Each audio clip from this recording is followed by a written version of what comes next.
Next, we now turn to a story of incredible bravery.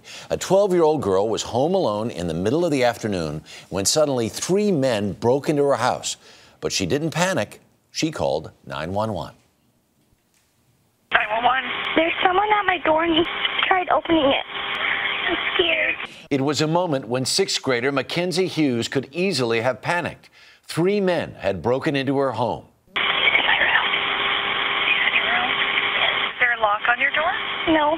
The police were racing to her home, but were minutes away. Don't say anything now, Mackenzie. Just tell me if he leaves. She hid under the covers in her bedroom. Her only lifeline, a 911 operator. Just keep hiding. Stay right there. Try not to cry, okay? I know it's hard. Do you have a stuffed animal or something you could hold on to? Only if you can do it without moving, though, okay? Yeah, it's on the floor. Okay, it's okay. It's okay. You got me here with you, okay? Then, seconds later, I can hear the cops outside. Oh, good. Okay, just stay right there, okay? the 3 men were quickly arrested, thanks to Mackenzie, who remained calm amid the chaos. You're doing a really good job. You're super brave. And joining us now exclusively from Troutdale, Oregon, are Mackenzie Hughes and her mom, Tracey, along with Officer Mike Kellogg, one of the first policemen on the scene. Good morning, everybody. Good morning. Good morning. Mackenzie, how you doing, kiddo? I'm good. I'll tell you, you really had it together that day. You come home. When did you realize something was not right? When the man at the door reached for the doorknob.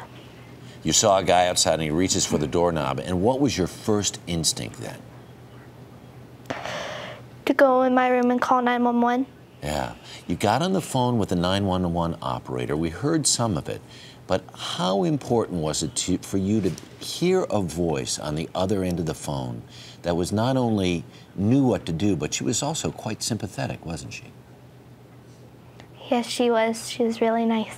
Yeah. What a rock star she was in this whole thing. What did she tell you to do? She told me to stay calm and told me to hide somewhere so then he couldn't find me and to talk quietly. Yeah. So there we are. We can hear it in the 911 tape. You're whispering. You're talking to the 911 operator. How scared were you during all of this? I was horrified. You were horrified. I felt sick to my stomach. Were you crying a little bit? Yeah. Yeah. Wow. It just must have been absolutely terrifying. I want to get your mom involved here. Tracey, when you hear this 911 tape and you hear just the power of this operator and the cool and the calm and the expertise, you just must be so thankful. I am. I heard the whole thing for the first time last night, and it just brought tears to my eyes. And she really was calm and soothing to my daughter. And I think Mackenzie did very well through the whole thing because of her. And towards the end, you know, when she knew the officers were there, she started to get choked up because I think she knew they were there. Yeah. And it just was relief. Yeah. Let me talk to Officer Mike Kellogg here.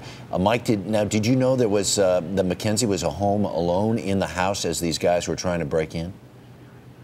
Yeah, the call came out. It was a 12-year-old girl home alone. So we wanted to get there as soon as we could. Yeah. Do you know how many minutes transpired between the time the call came in and by the time you got there? It was under a minute. I actually looked at the time, and from the time I was dispatched to the time I arrived on scene, it was actually less than a minute. Wow. And when you got there, what did you see? I saw an actual vehicle that was parked outside, like Mackenzie had said, a gold-colored car. And with our training, we're taught to park down the street and walk kind of stealth up to the place where we're going to. And I actually noticed the car sitting there, and it was actually running, and I could see that there was a driver inside the car as well. Wow. And when I got closer to the car, I could see that there was 2 guys coming out of the side yard. And once they saw me, one turned around and took off, and the other one actually came out. And I got them both at gunpoint, had one proned out on the street, and held the other one in the car until other officers arrived and helped me out. Unbelievable. Mike, talk a little bit about Mackenzie, though. What a brave young woman she is. Mackenzie's amazing. I mean, she did such an awesome job. I mean, for a 12-year-old to do what she did, I mean, most adults wouldn't be able to do that. I mean, people call 911 all the time and panic and do all kinds of things that shouldn't be done. And Mackenzie kept her cool and just did an amazing job. And once we had the house cleared, Mackenzie came out, and I went up to her and I introduced myself and I gave her a huge hug because she did an awesome job. Everybody who's listening to this right now is saying exactly the same thing. Mackenzie, way to go. Tracey, thanks for allowing us to visit with you this morning. Officer Kellogg, to you and your colleagues who do such a great job every day, we have our continued thanks. Thanks, everybody, for being on the show this morning. Take care. What a great story, right? Thank you. A lot happens early on The Early Show, weekday mornings on CBS.